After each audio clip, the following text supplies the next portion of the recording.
As a law enforcer, Mr. Olsen, as a fellow prosecutor, how could they have not known? Wouldn't you say, in your professional judgment, there is simply no way that they could not have known? I find it hard to believe that somebody didn't know.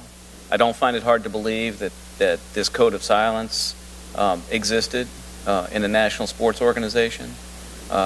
We've heard stories about it before, and hopefully we won't hear stories about it in the future, but we've heard about them before, so I'm not surprised by that. I think Jamie makes a very important point. We've talked about mandatory reporting.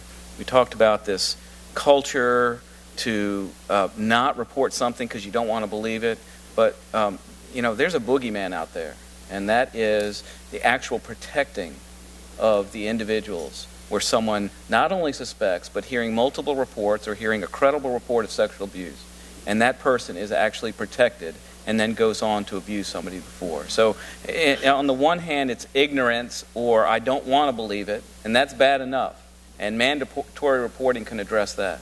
But to hear the stories of individuals that are allowed to continue or shifted to another sports organization because they're protected, and then they go on to abuse somebody else, it is intolerable and inexcusable. I've seen it before. I wish I could understand how or why it happens. All I do is understand that it does happen, and it's got to stop.